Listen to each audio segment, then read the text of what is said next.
Slavery is back. Welcome to a place where private business profit from a captive labour force, yet pennies are spent on medical services to a population in which the Indigenous, the poor and the mentally ill are overrepresented. Where isolation, humiliation and degradation are facts of life. Welcome to prison. It depends who's telling the story, I suppose. The prisoners would have one view, the people who work in the prison system would have another, and I think it's up to people to decide where the truth is. Give government propaganda and the media spin doctors the flick. And check out Doin' Time for news, views and tunes on prison issues from Guantanamo Bay to Christmas Island to prisons and detention centres everywhere. Every Monday at 4 p.m. on your community radio 3CR. We are still fired up and we're still talking about revolution. Hello and welcome to the Doin' Time Show. This is 3CR Community Radio, 855 AM on the dial, streaming live on www.3cr.org.au. This is Marisa and I'll be taking you through until 5 o'clock this evening. First up on the show, we've got Uncle Jack Charles, who is going to be talking quite a bit about a particular episode that he organised and that he was in last week in regards to looking at finding his family. And basically we're going to talk about the lived experience of prison, and not only that really, but adding an extra flavour to the whole interview as well, and talking about how he's going, what's happening with him in acting. But mainly we're going to be speaking to him about Uncle finding his family. And just before we actually launch into that interview, I wanted to actually just read out a quote, which I found really hilarious. And I've actually got it from NITV. And Uncle says, "I've been wanted for many years in the past. I remember being one of Melbourne's most wanted people. It was written up in the Age," he said. "It was a dubious honour, but I'm glad to be able to tell those tales. Now I can reflect where I've been and how I got out of that quagmire and gotten to where I am now." So we're going to be speaking with him about that. We've interviewed Uncle over many years, and I just invited him on because I wanted to talk to him about the episode of Who Do You Think You Are? And then after that, we will be speaking with Andreea from the Fitzroy Legal Service. Sorry, from the... Oh, I beg your pardon. We're going to be speaking with Andreea from the Victorian Aboriginal Legal Service, and we'll be speaking with her about the findings from the Ombudsman and a report that was actually written in regards to lack of disciplinary procedures for prisoners. And we'll start now by speaking with Uncle Jack. Hello, Uncle Jack. Welcome to the program. Thanks very much, Marisa. Good to be on 3CR and to be heard around the traps and especially in prisons. Absolutely, Uncle. And, you know, I'm so glad you've come on because my Braille computer has just chosen this time to reset, so I lost my script. So... So you've saved the day. So just listeners, I'll complete that intro after we've spoken to Uncle Jack. So tell us, Uncle, what's been going on? Tell us about the episode of Who Do You Think You Are? Who do you think you are? You know, many of us are the stolen gents never get to discover the full extent of that lost, hidden, denied heritage of ours. And now, through the good grace of SBS and that mob, Who Do You Think You Are? I have a high enough profile to be plucked for them to research through my DNA on my family connections, my family kinship ties, and etc. And especially my heritage, my connection to the mob in Tasmania through the Briggses and etc. Going back 5 generations to my great-great-great-grandfather, Manna Lagena, a big warrior down there, leader. And I was a little bit upset on the Tasmanian leg of the journey but very pleased with what I discovered here in Victoria. They found out who my real father was. He was a Hilton Hamilton Walsh from Cumra. So I'm proud to be able to say now, and many of Briggs person, Tony Briggs and etc., and many people in the community were always telling me I was Yorta Yorta on my so I am Yorta Yorta on my father's side. I know who he is, and lo and behold, I met, as you see in the doco,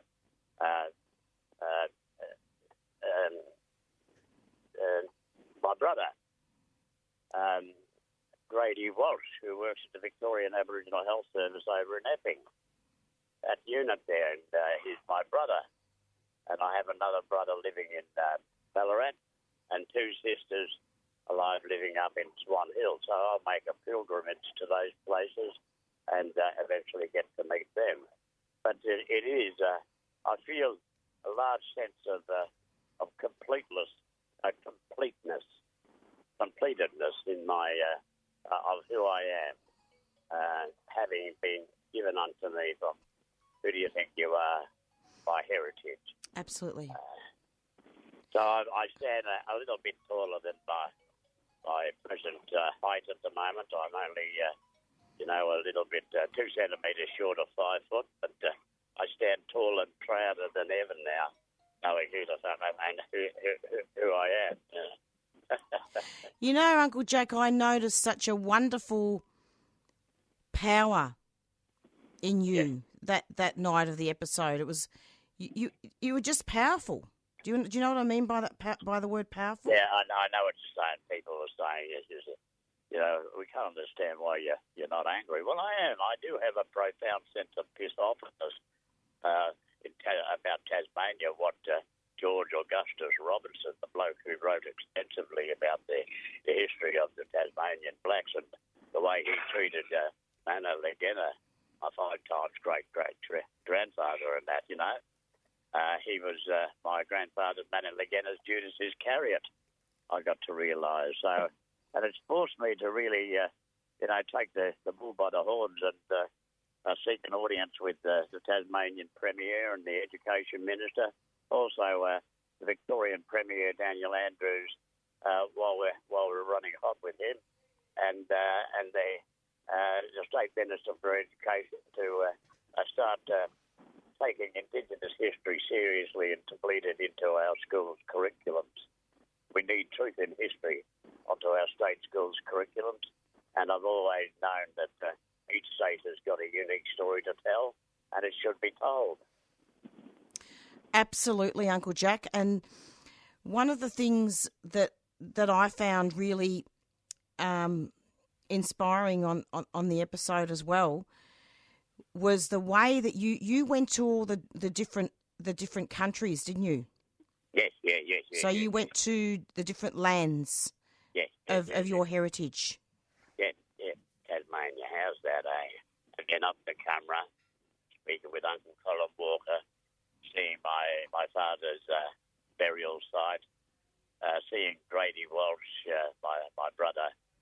He had a suitcase of Dad's, and on the time that we were talking on down there at the Fairfield Amphitheatre tea rooms, and that he had a suitcase of it. He said, "I've got a suitcase of our Dad's here, Jack. I'll open it up." And lo and behold, there were these beautifully carved emu eggs in there. Some are finished, some half finished. And he said, Dad did there. Here's a knife that's similar to the one he used, and etc. And listen, I'll open my computer, Jack. I've got him here, our Dad. Yeah. There he was, talking, and he speaks ever so well. He reminded me of Jimmy Little, the way he spoke, and then he sang too, and he definitely reminded me of Jimmy Little and my early days of trying to make it into music, before I got into theatre. And so, and he was well dressed in a white piece suit, standing in front of a riverboat on the Murray there, on Cumbragunga. And I said, "Well, Jesus, that's incredible." I get my sense of good wear, good mocha, good wearing good clothes from my father. I do remember many many a policeman down at Paran Police Station was saying I was one of their best dressed cat burglars they've ever encountered.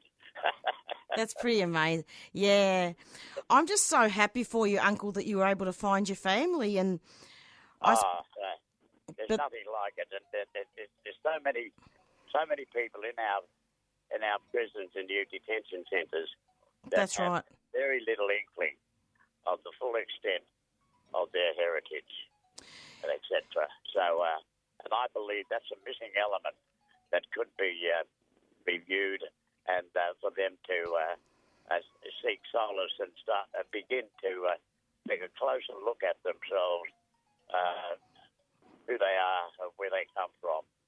Absolutely. I think it's a blessing to know exactly the big story of who idiot that you are. Yeah. And listeners also need to know, and I'm not sure if we've got enough time to talk about this in detail, but that Uncle Jack appeared as a central character in the documentary Bastardry. And I remember seeing that and then writing a book, and you've penned music and you've done TED Talks and advocacy. And it's just, words can't describe, Uncle, the respect I've got for you. Zooming in during the COVID period into the youth detention centres, but also adult prisons has been a blessing too. We did have a win with Daniel Andrews' government. Some years ago, I gave evidence at a series of inquiries with the Wurundjeri mob in the city, going into Parliament, giving evidence as to the reason why we believe that certain criminal records could be expunged within the space of 3, 5 and 10 years, and for some individuals even 3 months. We know that there are some crimes that can't be forgiven, but nonetheless, it was read in the lower house before I got into rehearsals for a production that I was due to do. I was contracted to do with the Albittery Theatre and a theatre from Auckland, Maori Theatre. And just when I was starting to rehearse, I got a message from the Wurundjeri mob telling me, if it's possible, Jack, can you come back in and expand on it? The opposition were crying a little bit iffy, and we're wondering if Uncle Jack was being a little soft on crime. And I said, no, we're not going soft on crime. The Archie Race Foundation, of whom I work with, and I'm a special roving ambassador and a public spokesperson for, we work on the notion that we need incentives, and this is one of the prime elements of an incentive to get people to seriously think about their future. You too can have your criminal record expunged if only you took yourself seriously, and that you can prove to a court of law to have eventually your criminal record expunged. Is it time? Well, that's right. Is it time for people in the nick to start seriously thinking about who they are and what do they want to do with their lives? Do they want to be dedicated recidivist? And the system, I was saying, relies on people being dedicated recidivist.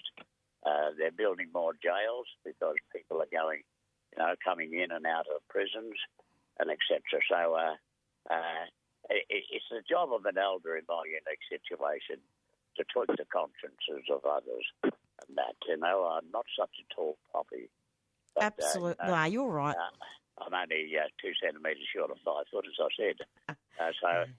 But the point of fact is I have got something to say. I have got, the ability to communicate to people how to get off the methadone. You can take control of it yourself and that, but you have to be serious about it. And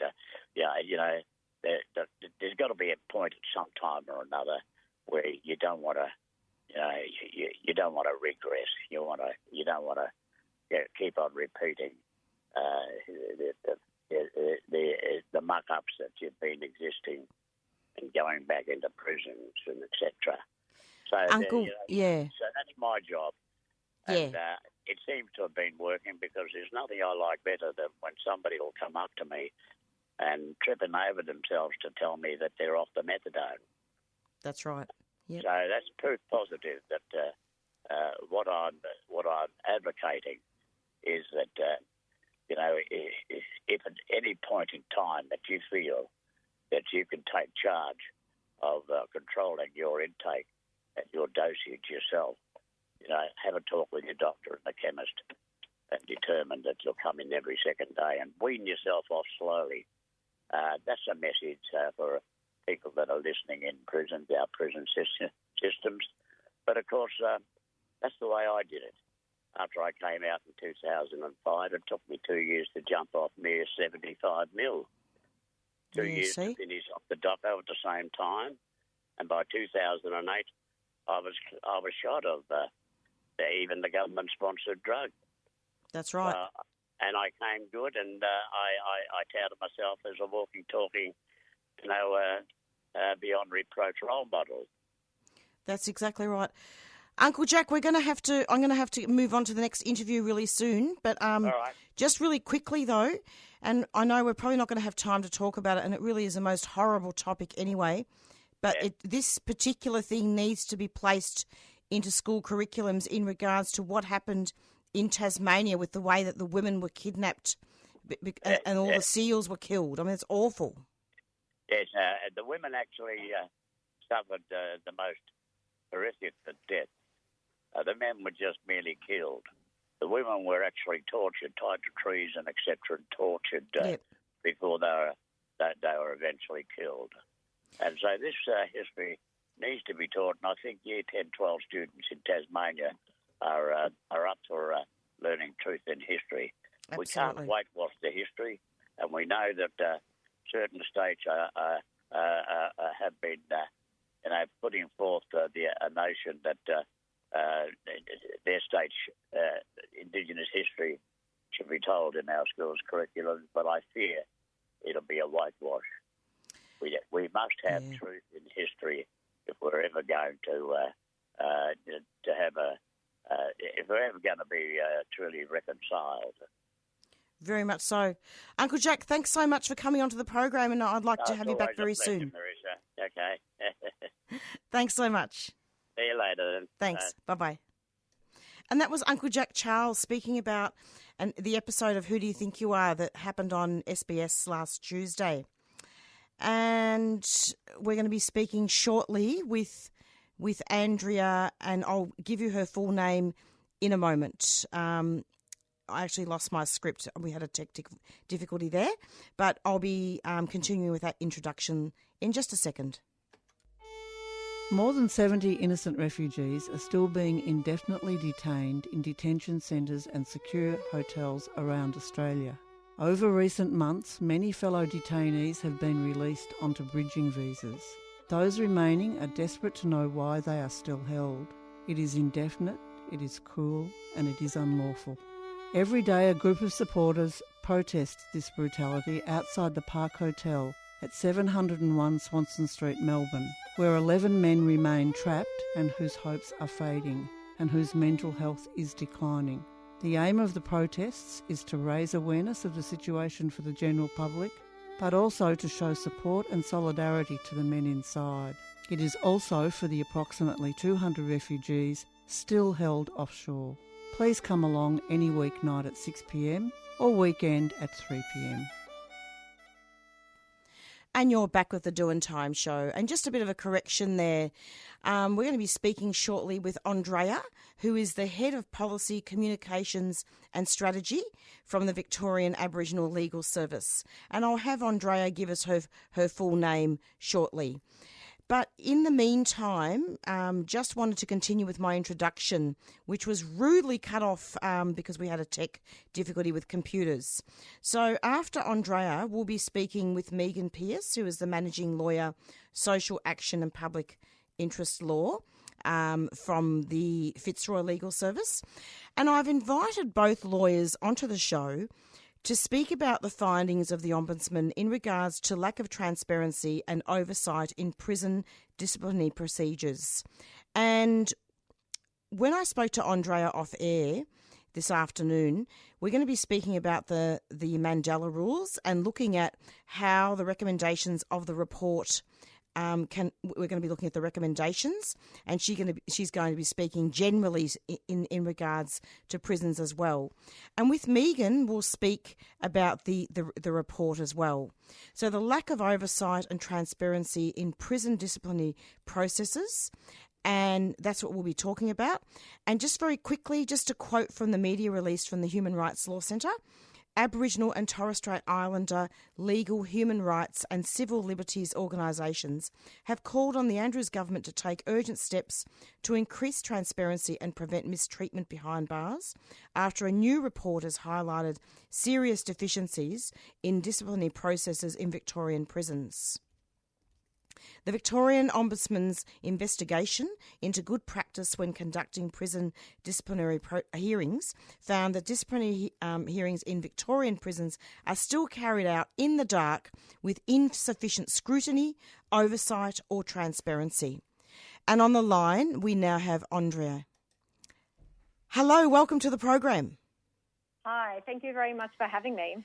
Thank you so much for coming on. In all honesty, today I feel like I've been walking through mud. It's just been one tech problem after the other. Well, I suppose you're lucky that we're all used to tech problems thanks to COVID and living life on Teams and Zoom.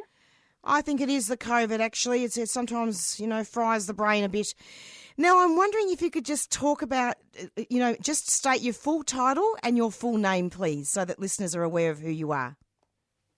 My name's Andreea Lachsz and I'm Head of Policy, Communications and Strategy at the VictorianAboriginal Legal Service.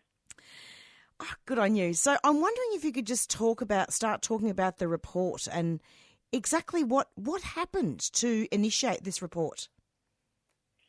Sure. So this is, I think, a really important report that the Victorian Ombudsman's released.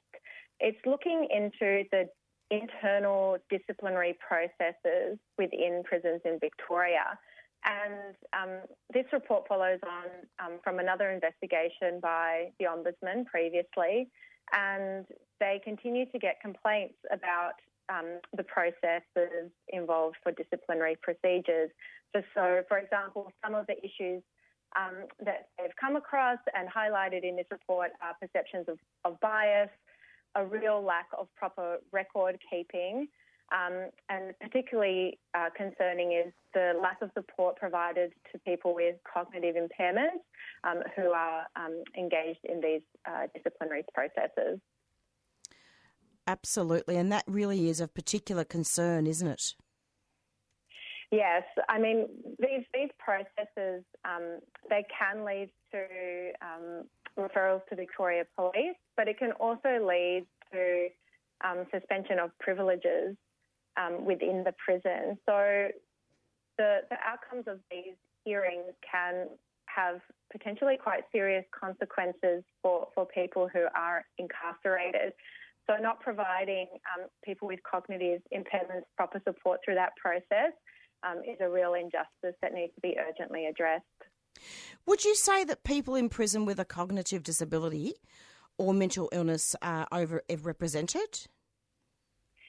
Yes, they are. And not only are they overrepresented, but the reality is we probably underestimate what that number is in any event. There's lots of people caught up in the criminal legal system who have gone through their lives undiagnosed and not provided with the relevant support that could have potentially get them out of the criminal legal system and prisons to begin with.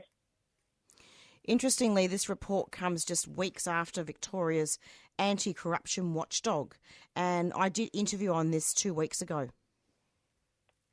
Yeah, so this is two quite damning reports coming out in quick succession by independent statutory bodies. And I think this is really putting the Andrews government on notice that something is going terribly wrong in the prison system.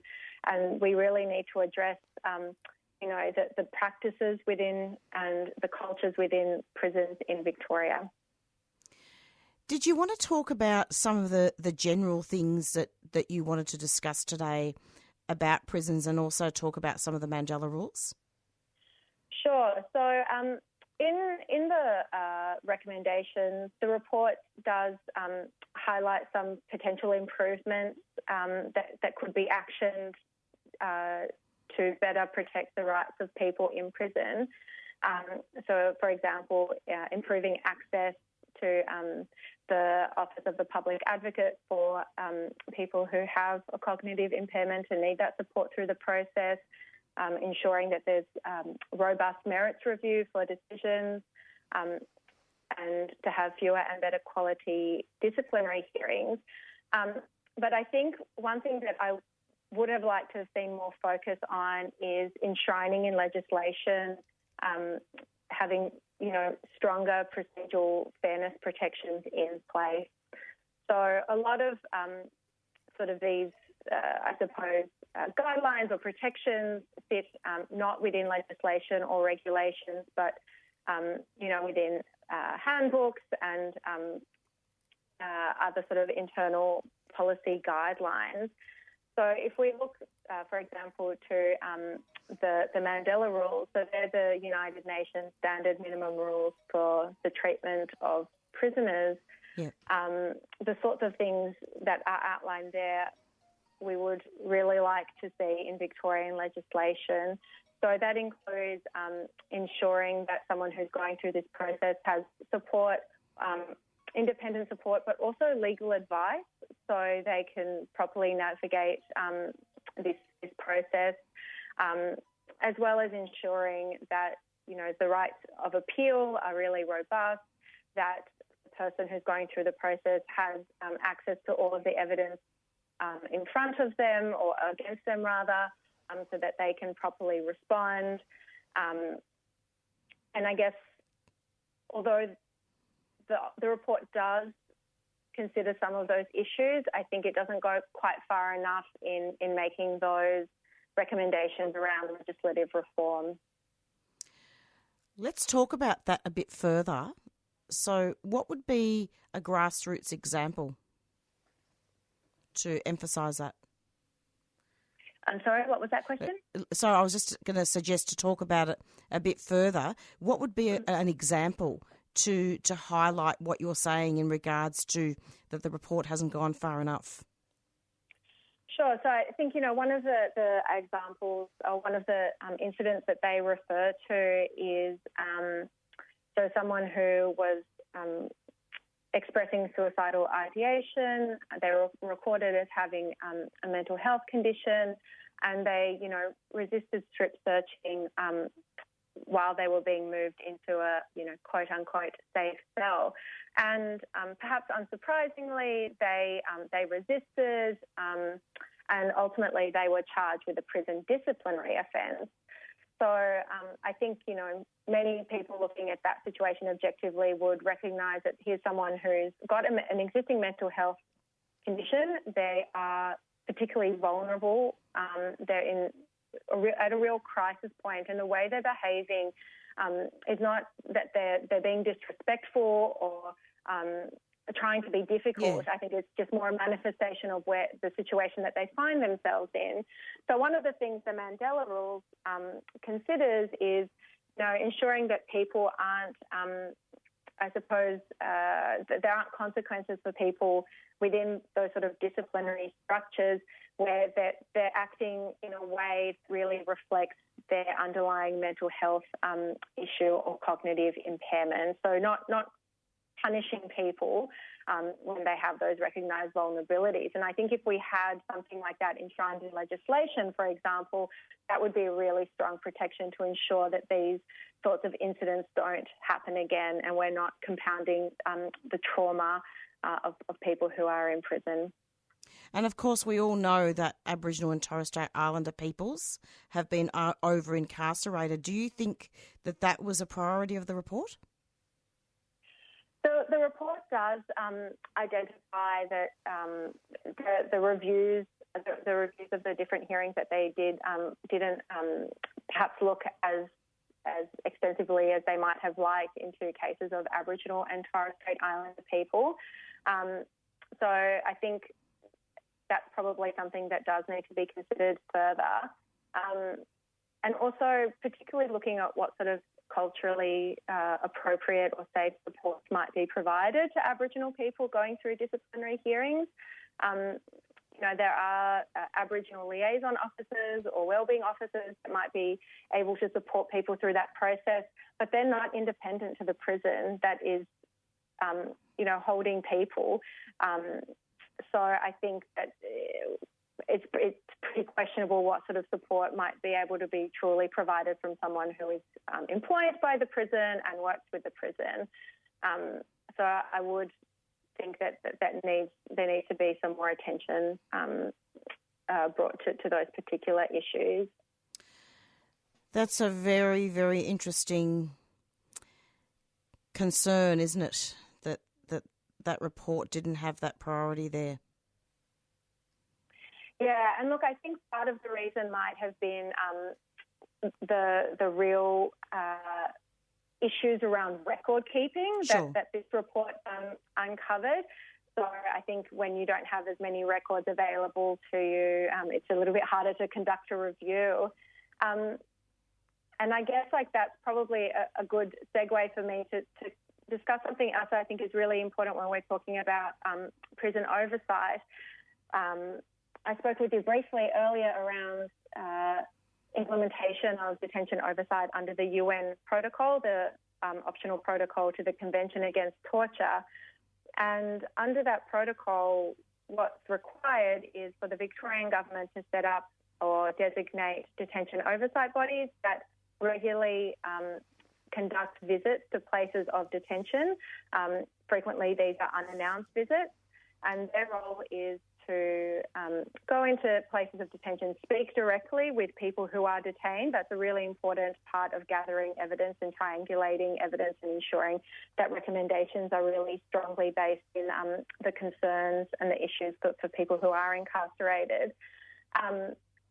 And arising sort of from those visits, they're in a position to make expert recommendations to the detaining authorities, to the Victorian government on how to mitigate risks of torture and ill treatment of people in prison.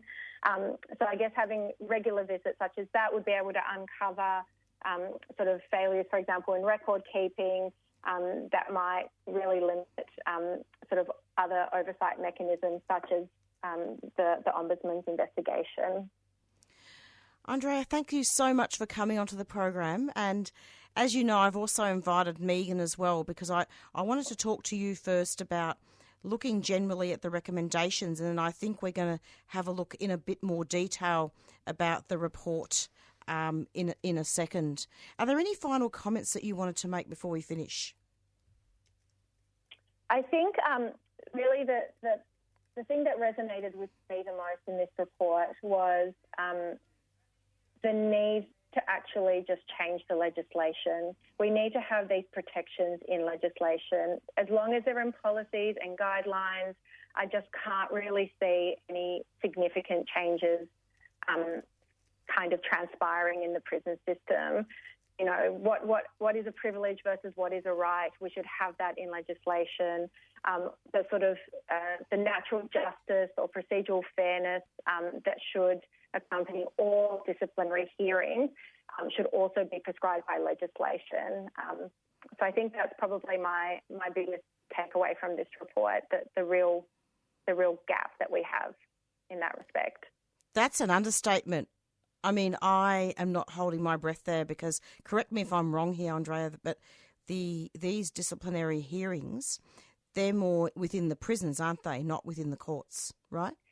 Yeah, absolutely. And that's why we need to have a lot more transparency and accountability and support for people going through that process, because it is all within the prisons.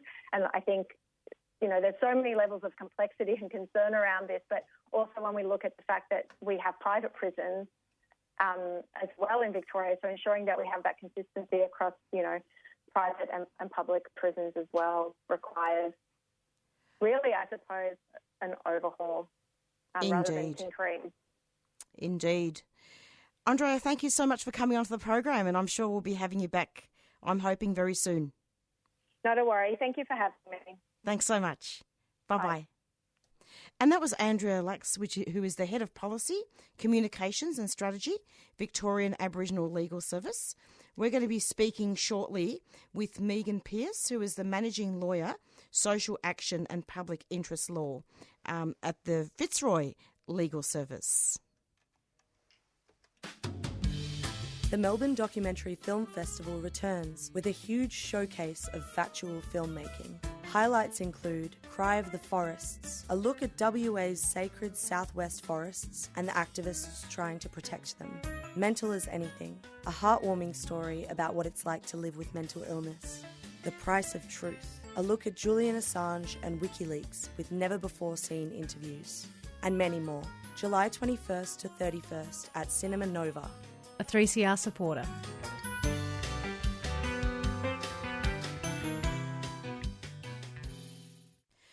And you're back with the Doin' Time show, and we're going to be continuing our discussion presently with Megan Pearce from Fitzroy Legal Service, and she's going to be speaking in a little bit more detail about the Ombudsman's report. And I'm hoping that I can speak with Megan about the fact that prisoners are out of sight and out of mind, and I'd really like to have a look with her about the human rights and the Victorian Human Rights Charter as well. Hello, Megan. Welcome to the program. Hi, Marisa. Thanks so much for having me on. It's great to be here. It's lovely to have you. Now, tell me, Megan, can you talk about the report? What's it called? What's the title of the report? Oh gosh, I've got to say, it doesn't necessarily stick in the mind. It's Investigating, called yes, into good practice when conducting prison disciplinary hearings. That's it.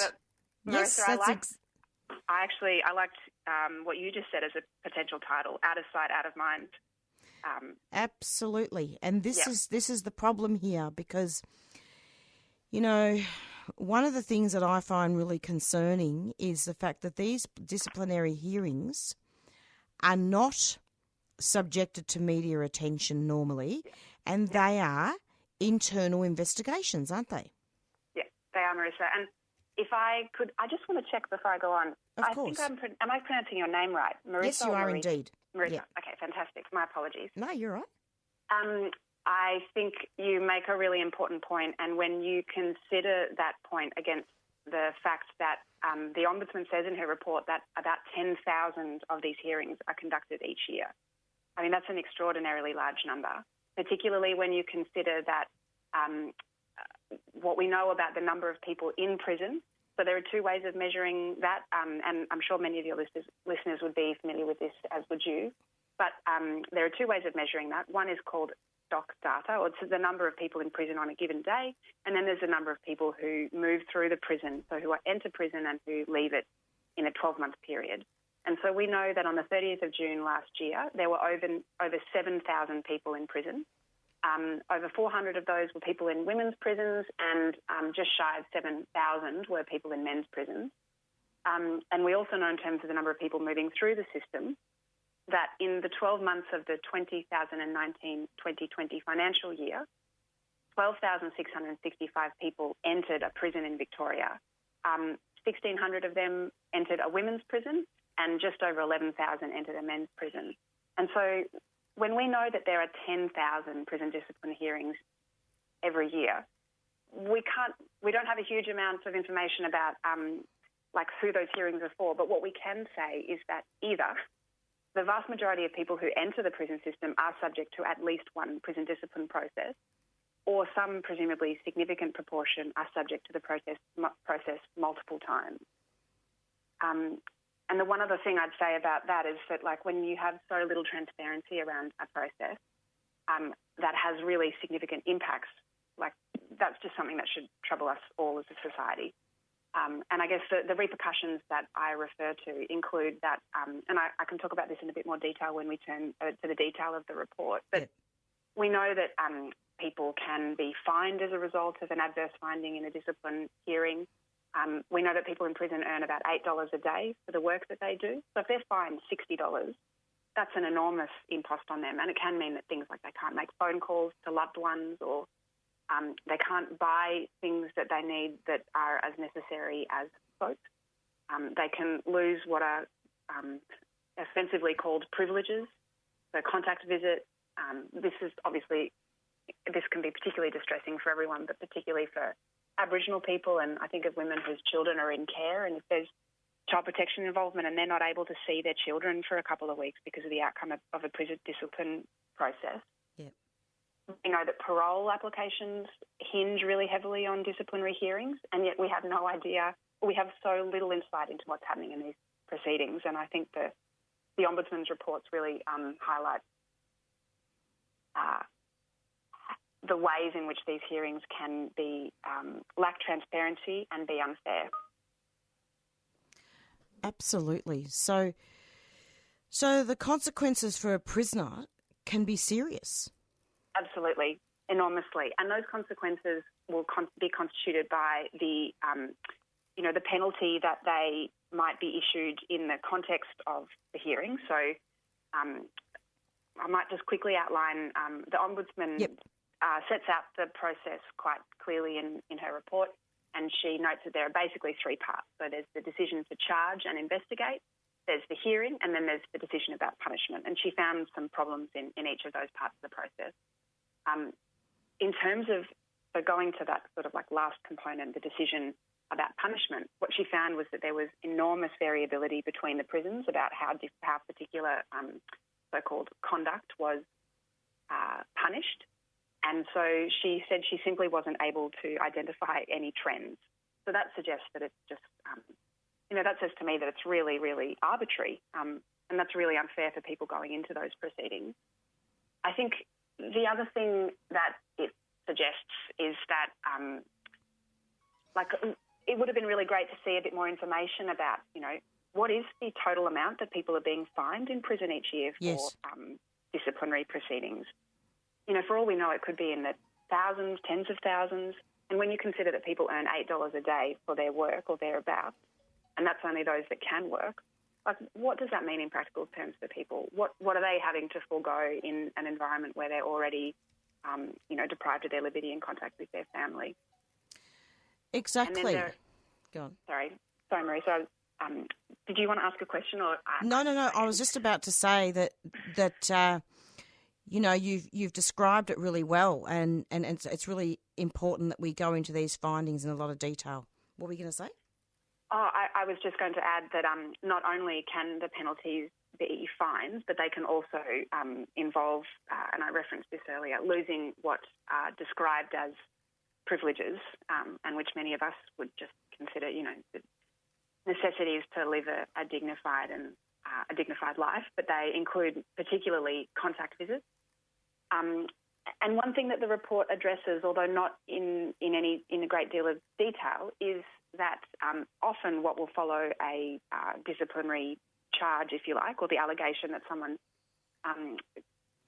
broken a prison rule, is their segregation or their placement, a person's placement in what are called management units, which we all know is much more akin to solitary confinement.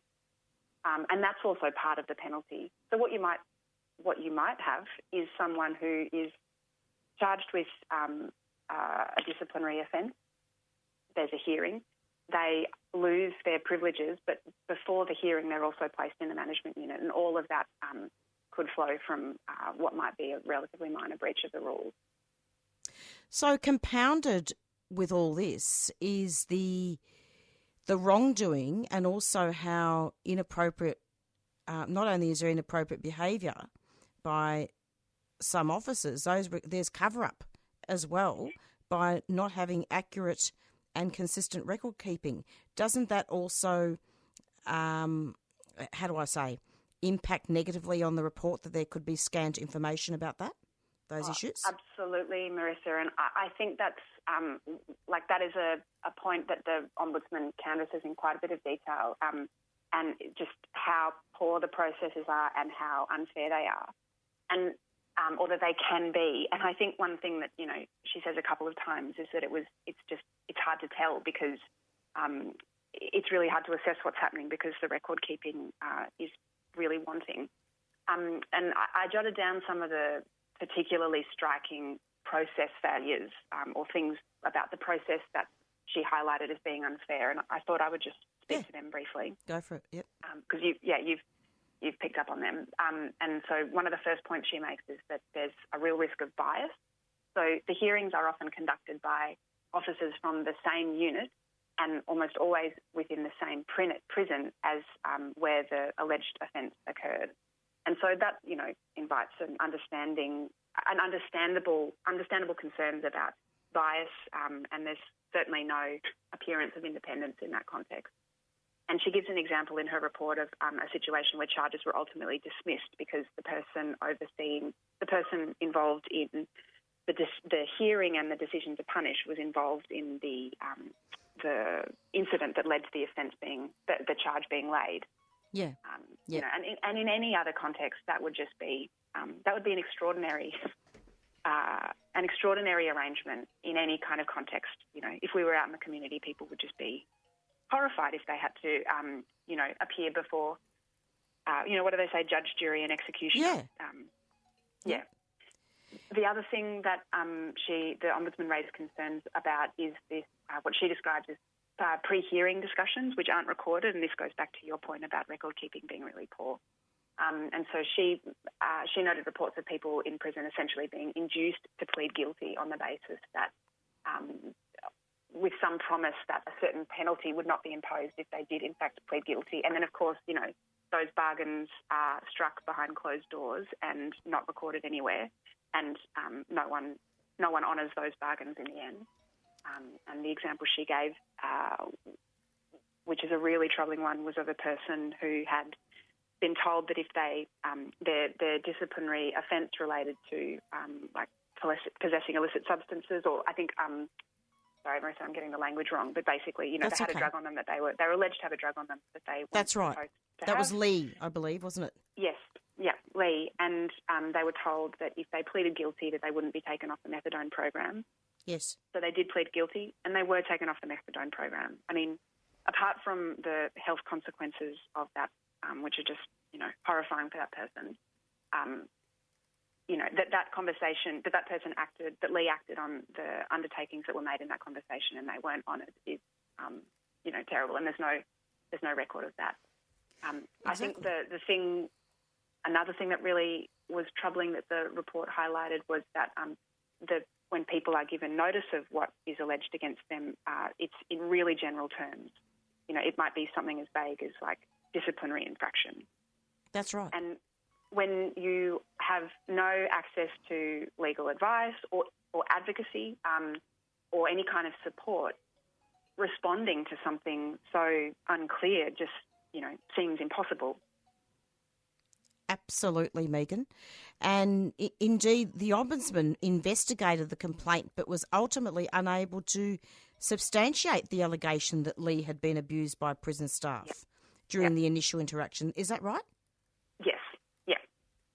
And I think I was really struck by a case study that I think is a bit linked to Lee's, which is that I think if people had access to independent advocacy throughout these proceedings, they would be much better placed to genuinely make the case that they want to make in the context of the disciplinary hearings. The Ombudsman refers to the fact that people are invited to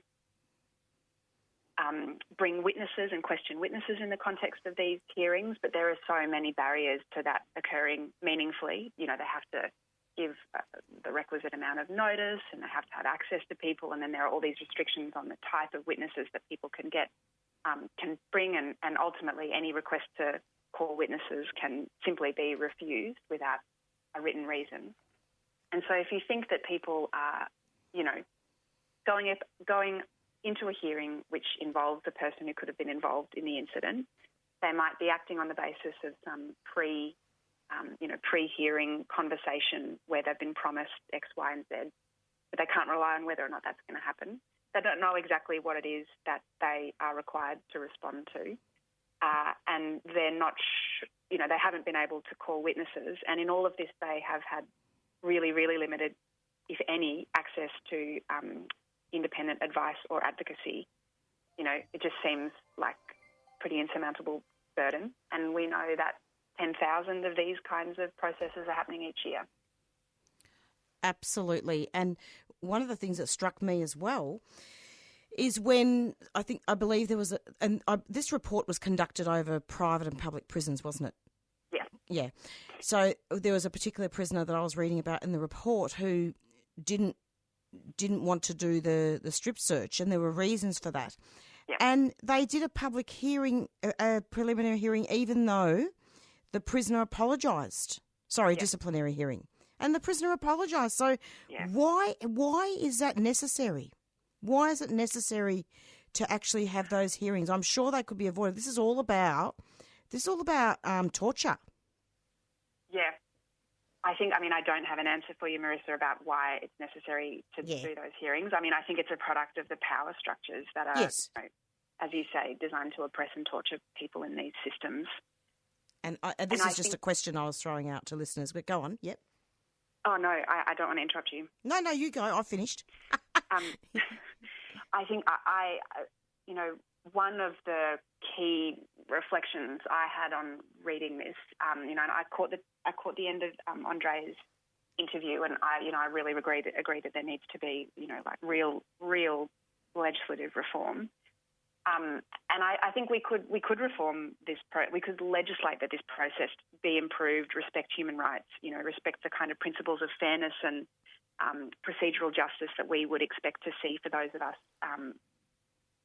who are fortunate enough to be living in the community. But if there isn't that, if there isn't more independent support and advocacy also provided, I think there's a real risk that, people still won't get improved outcomes. And I was struck by one of the ombudsman's. I was struck by the ombudsman's recommendations about comments. Sorry, Marisa. I'll find my words again. That's right. She, looked a bit more closely at the particular experiences of people in prison with intellectual disabilities, cognitive impairments, acquired brain injuries, and mental illness. And she pointed out that there is a support service available to people in those situations, but that, as far as we know, it is entirely volunteer-run. The Office of Public Advocate, who runs that service, have been saying consistently for years, as I understand it, that it's woefully underfunded. And then there's really variable take-up by the prisons to contact the Office of the Public Advocate and engage volunteers available through that support service to assist people in prison with intellectual disabilities who could benefit from that support. And the Ombudsman makes some, fairly strong comments about how valuable that support could be, including drawing on an example where the outcome of a prison disciplinary process changed because of the support that was available to that person in prison. Absolutely. And indeed, I think you're part of the media release that was prepared by the Human Rights Law Centre, and there's quite a few very good quotes here from both you and Andreea as well. Yes. And one of the things that I think, and correct me if I'm wrong here, or perhaps you'd like to comment on it, is what's come out of the report is that there needs to be an implementation of proper oversight of conditions and treatment in detention. Yes, absolutely. And I heard and completely agree with everything Andreea has to say on this topic. I won't descend into the details because I'm not across them super well, but some years ago, Australia committed to implementing what's called the optional protocol for the Convention Against Torture. Yep. And basically that would see prisons have unannounced visitors who would be, as Andreea mentioned, able to speak directly with people in prison about their treatment and the conditions of their detention. And I think unless we get a really, really strong and independent oversight into Victorian prisons, we're just going to keep seeing the kinds of findings made by this Ombudsman about the fairness in these proceedings and the really troubling findings that were made by the independent broad-based Anti-Corruption Commission a couple of weeks ago about, the culture in prison and the conduct of prison guards. Exactly. And who will guard the guards, as it says in the report? Exactly. Well, and I think if I could just add there, one of the things that, we would really love to see more of, but as well as, independent, staunch and legislated oversight of prisons, is better access for people in prison to advocacy and lawyers that relate specifically to the conditions of their detention and their treatment in detention. At the moment, there is the small volunteer-run service by the Office of Public Advocate. People are able to contact legal aid's free helpline, but that's not a dedicated service. And I was speaking with a colleague earlier today who mentioned that apparently wait times are, can be really, really long. And I've spoken with a few people through our prison advice service who say that they find it really hard to get through to that service. And then there's Fitzroy Legal Service's prison advice line, which, does an amazing job, but is open one day a week. And people have to already be on our phone number has to be on people's calling list. And I was speaking to the lawyer who runs that service earlier today, and she was saying, she's painfully aware of the extent to which we are not able to meet demand or reach the people that we would like to reach. And one of the things is we hear from a few people. We get a few inquiries about prison discipline. Yeah. They're often after the fact, so it feels like it's kind of too late. But we have a really opaque sense of what's happening in there, because it is such a like a dark environment. Absolutely. What's the link for the report, just quickly, because we've got about a minute left? Yes, for the Ombudsman's report. Yeah. It is. Do you want me to read it out? Yeah, please. Yeah, that would be fantastic, if you've got it. I am actually just going to have to look it up. No, that's okay. You know what? Because I've got to go in a minute. But you know what we'll do? We'll just tell them to Google the Human Rights Law Centre, and it should be on their website. Yes, actually. Definitely. And you can access the report through the media release. And I am just looking. If you go to the Ombudsman's webpage, and click on a tab at the top of their page that says Our Impact, they list all of their current reports, and the top report is the investigation into the Ombudsman's report. Megan, thank you so much. You've done a wonderful interview with me. I really appreciate it. Thank you so much. Marisa. Thanks very much. Thanks a lot. Take care. Bye-bye. And that was Megan Pearce from the Fitzroy Legal Service, speaking about the Ombudsman's report, in regards to lack of oversight for prisons. And we'll be going out now with our theme song, Black Fella, White Fella, from the Rumpy Band. And stay tuned every Monday from 4 to 5 for the Doin' Time Show. Bye.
You've been listening to a 3CR podcast produced in the studios of independent community radio station 3CR in Melbourne, Australia.